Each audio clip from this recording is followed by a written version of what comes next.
Something incredible happened to France recently, and French president in particular. Emmanuel Macron delivered a speech and told in his interviews that France is embracing new strategy against its adversary and genocidal empire Russia. There are less than 1,500 kilometers between Strasbourg and Lviv. Imagine that. The war is in this country, so it's not fiction and it's not far from us. We will never launch an offensive. We will never take the initiative. France is a force for peace. Just today, to have peace in Ukraine, one must not be weak. So we must clearly see the situation and with determination, willpower and courage, say that we're ready to do what it takes. The new strategy called strategic ambiguity, where France is no longer declaring limits to what it can and will do in order to protect Ukraine's sovereignty and in order to prevent Putin from winning this war. Melania, what do you think about it?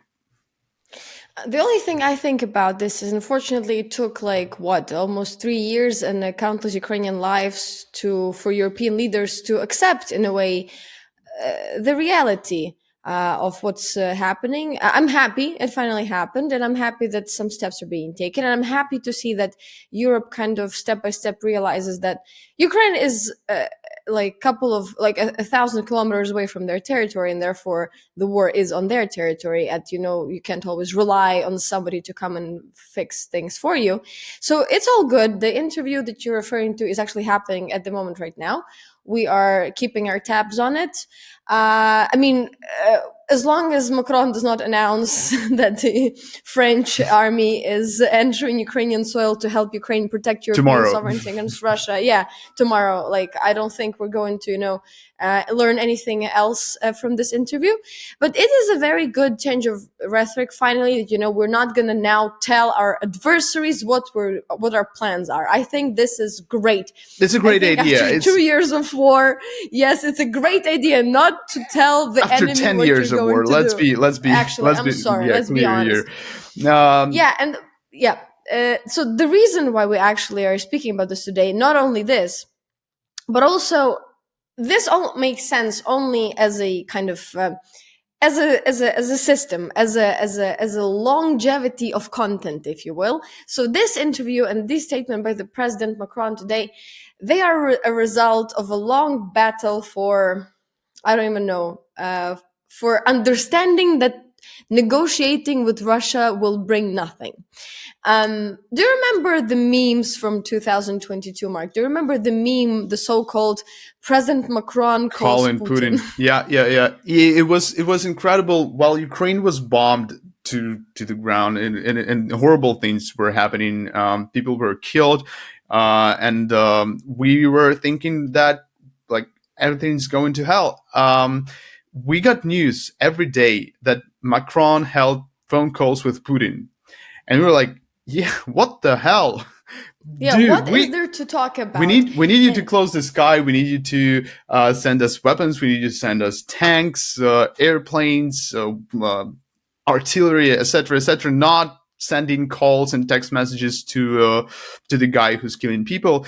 But at the same time, we have never. We stand by that. We stand by that. They should have been doing more than just calling, obviously. But we haven't heard. Until sometime in 2022, we haven't heard the calls, and it appeared the calls were really interesting. Especially in today's discussions about how Putin is ready to diplomacy with Ukraine. Putin is we should talk to them more. Actually, it's better to listen to it and then analyze it. So I think we're going to start there. And we will give you some ideas that we have. Je ne sais pas où ton juriste a appris le droit. Moi, je regarde juste les textes. Послушай меня. Но ты что? President Putin suggested in that phone call that Ukraine did not abide by the demands that Russian as they call them, separatists and just pro-Russian puppets in the occupied east of Ukraine, have said to Ukraine before the start of the full-scale invasion. And he suggested that Ukraine should change their the Ukraine should change our laws according to the demands of those so-called separatists. And President Macron really kind of got mad there. And I mean, this kind of changes the whole prospect of him being sort of weak, because I guess he was trying to talk to Putin as an equal, as, you know, as a person who knows like things about national law, about, you know, like how national law prevails and the national interests of a country prevail over, you know, crazy demands of crazy people. But then I guess he just got mad because he either felt he was being treated like an idiot by President Putin, which he does a lot to people, that is true, or that President Putin is so crazy and so out of his mind and so demented that he actually thinks this is the thing that he's allowed to do, you know, that he's allowed to use his proxy puppet regime on the occupied territories as a means for Ukraine to change our state laws. And this kind of does not show him as I mean, it's not like, it's not the same as, you know, punching him in the face, but I was like thinking about, if I had to talk to this guy like this, if I had to explain these things to him or even pretend to explain, I would be so mad. This is so humiliating. I don't even know.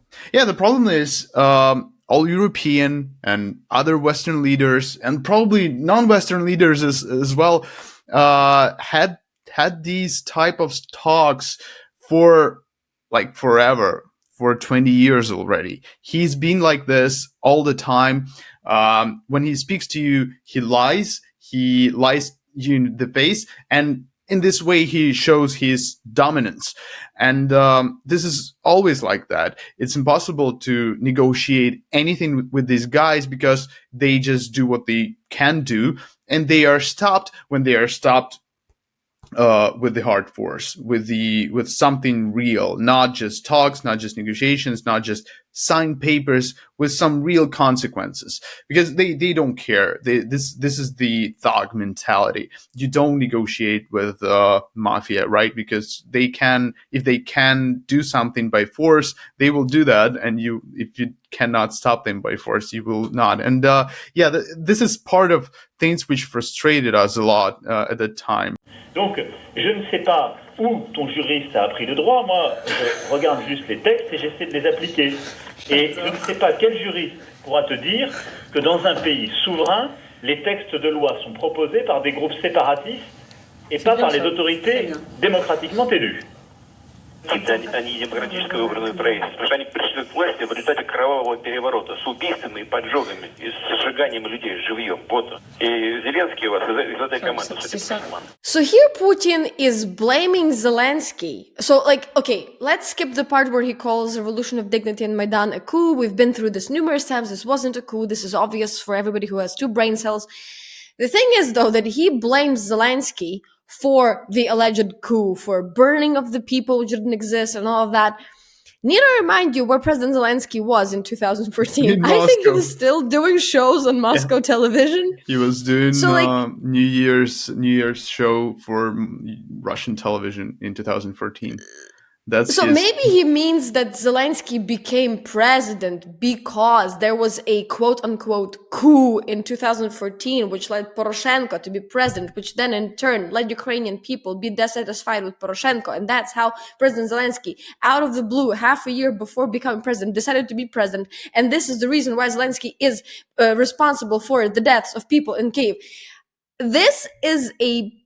This reminds me of Tucker's interview with Putin, because like he sits there and dwells into this history of like about denazification, Oleg the Wise, christening of Kiev and Rus, all of that, which makes no sense, which sounds like a complete disaster.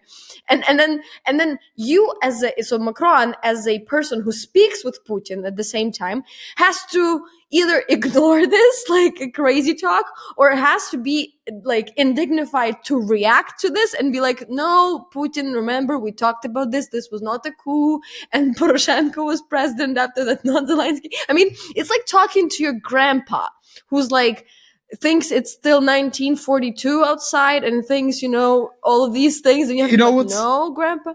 I don't know. You know what's funny? You know what's funny about this? So you should know that Zelensky was a big opponent of Poroshenko. Then if Poroshenko did a coup, to install new government instead of Yanukovych, and it was violent coup, then how did he lose to his opponent 5 years later? You're stupid. You don't know, because it wasn't Poroshenko's coup. It was the United States. United States coup. Right? Okay, why did they replace? Because Zionists and Nazis. This is the insanity that all of these guys. So we have a president of one of the biggest European countries, actually the biggest one, I think, territory-wise, speaking to the president of Russia, and this sounds like a crazy house. And then, so after that conversation, there were still people, other presidents, other heads of states, other heads of governments who had the same experience that Macron had. They have spoken to Putin, and politicians who insisted that we have some sort of negotiations with him. And not only them, sorts of Elon Musk's, David Sachs, people who pretend like they know stuff, I love my favorite guy is Vivek Ramaswamy, and also Trump. Yeah. But they have the same line that if they were in the place of Biden, they just went to Putin and they would negotiate it. Everything, and they would talk crazy shit to each other. Yeah, they would talk Putin out of stuff. Dude, like, that just, he isn't talking to you. He's just bullshitting you. And he does what he wants to do. And it just doesn't, there's no place for dialogue when one part, when person from the other side is just talking nonsense, absolutely out of reality. And it doesn't matter if you correct him, if you fact check him live, the second he says that, it doesn't matter at all. Macron in this talk does it all the time. It doesn't Putin matter will at say all. stuff like, you said this, and Macron's like, no, I didn't say it, and it doesn't matter. It doesn't matter at all. There's nobody else. There isn't an audience, right? This isn't viewed by the Russians or Europeans, like now it is, but back then it wasn't.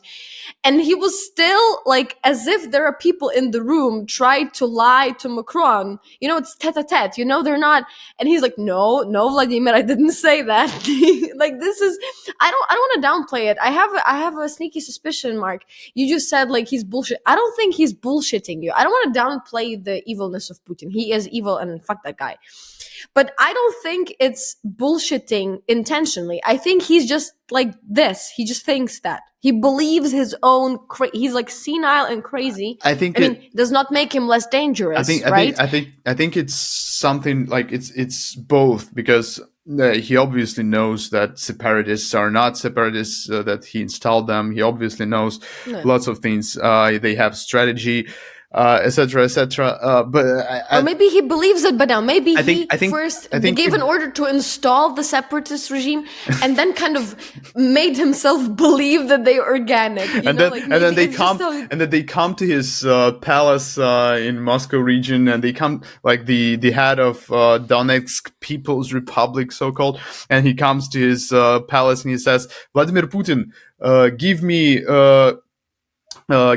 directions. What should I do? And Putin's like, what do you mean? What should you do? Like, go do, like, you're the head of the republic. Yeah, you're the main guy. You're Ukrainian, like Donbass people. And he's like, we met 2 months ago. You gave me orders. Like, I don't remember. He's like, I don't remember. You go do your stuff.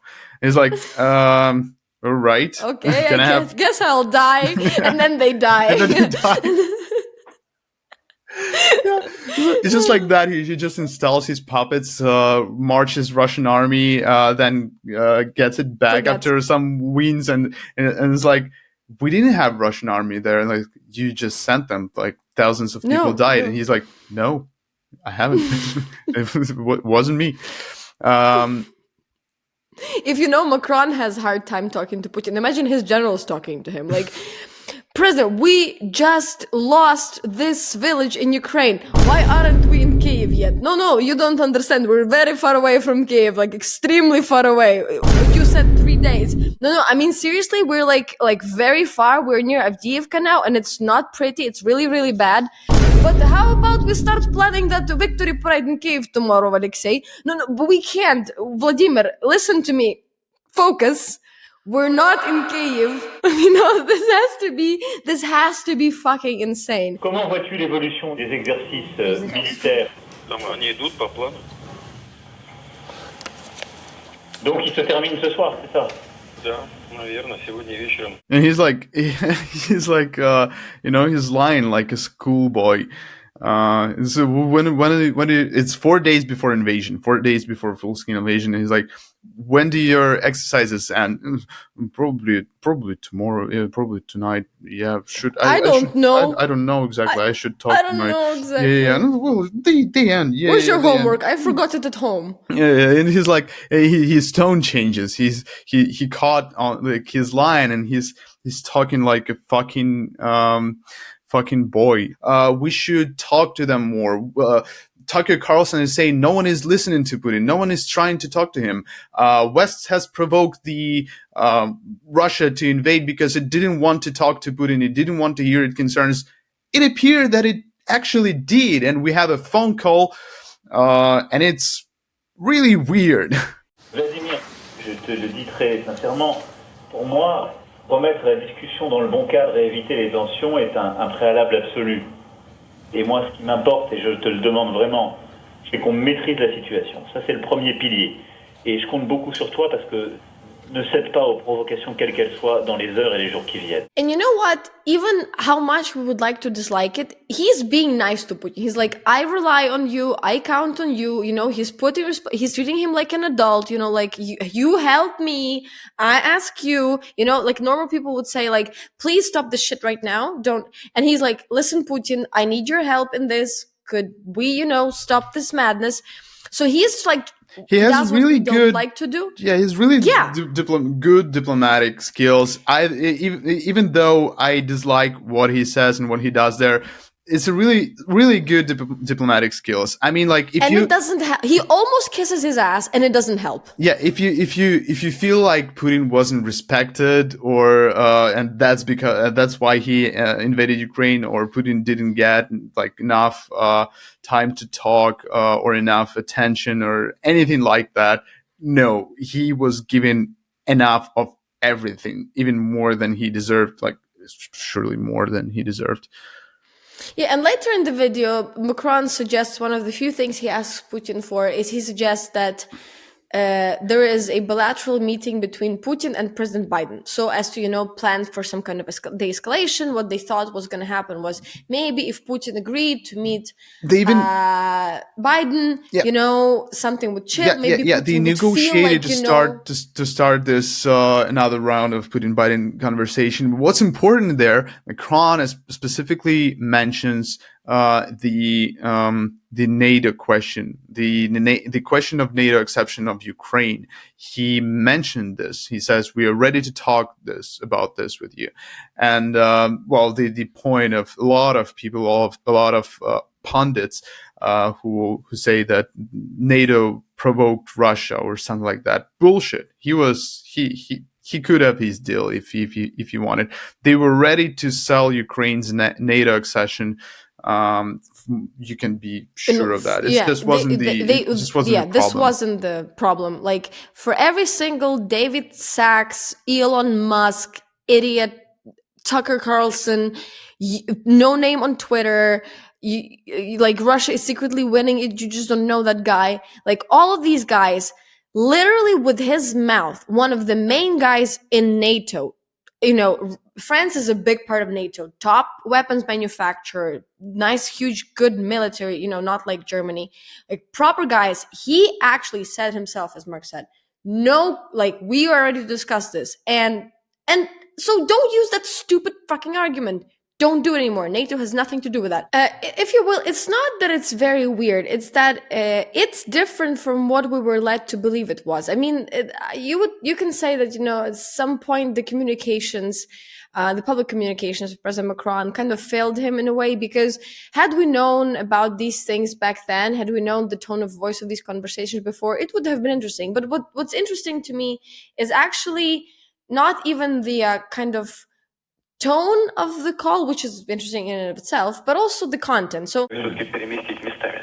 Сначала поработать, подготовить, а потом уже объявлять о встрече. Потому что иначе, если приехать просто поговорить ни о чем, то это будет означать, что нас опять послали подальше. Вот и все. Mais est-ce qu'on peut se dire aujourd'hui, là, à l'issue de cette discussion, qu'on est d'accord sur le principe? Je voudrais une réponse claire de ta part là-dessus. Je comprends ta réticence sur une date, mais est-ce que tu es prêt à avancer et à dire aujourd'hui, je souhaite une réunion à deux avec les Américains, puis élargie aux Européens, ou pas? voilà, c'est la question.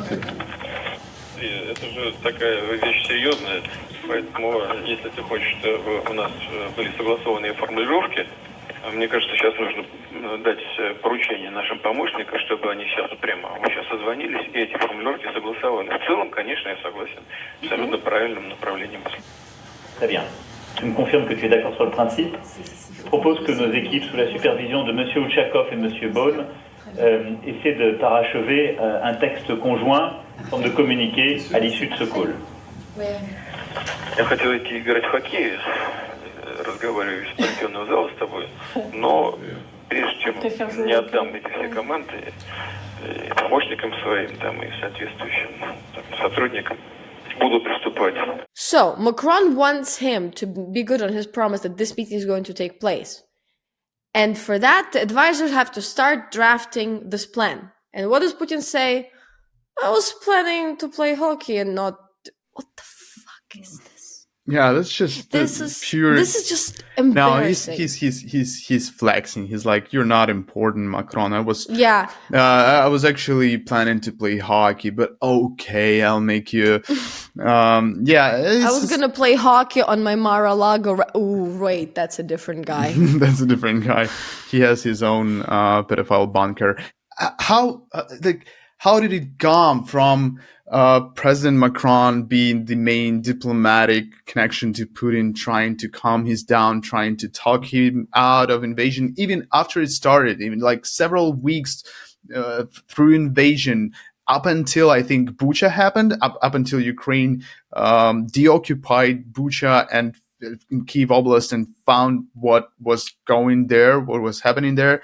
Up until that time, I think they had these phone calls. It was fucking delusional.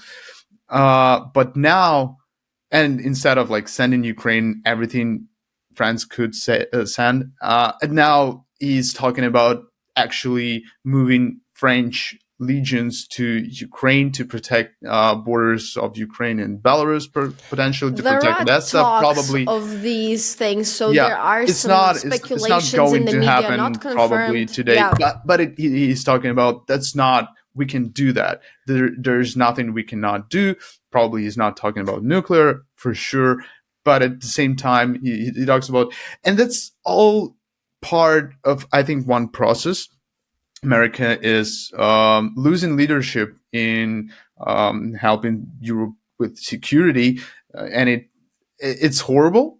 But it actually makes things starting to work in Europe. It's not like Europe is self-sufficient and can protect itself without the United States. I don't think it's going to happen in the near future, but it's definitely something which is moving France perhaps in the right direction right now. Yeah, you know what, like things which make me really frustrated is that now Macron talks about French army in Ukraine. Now we have F-16s, we have Patriot batteries, etc., etc.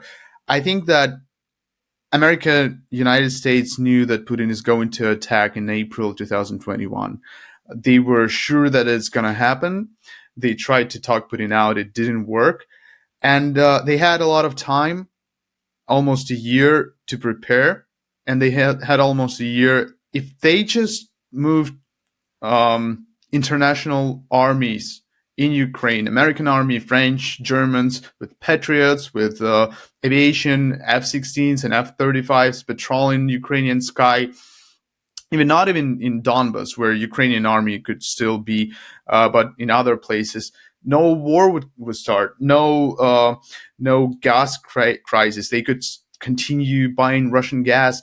No inflation crisis. No like Biden's ratings would be like through the roof without inflation, right? America wouldn't be facing Trump next term of Trump. Like all sorts of things wouldn't happen, and of course hundreds of thousands of lives would be saved. No migration, no like imagine how much money they would save without millions of migrants in Europe, in the United States. Imagine how much money they would save not spending it on weapons to send to Ukraine.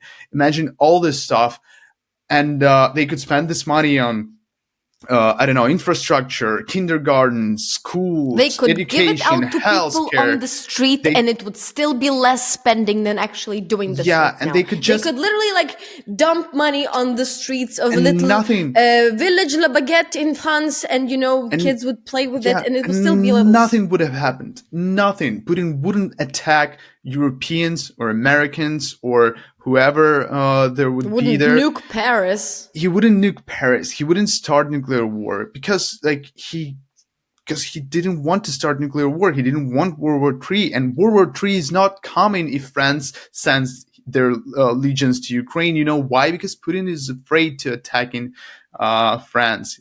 He's afraid of someone with power to destroy him. And that's why... Because despite everything that David Sachs will tell you, Russia is losing. Russia is losing.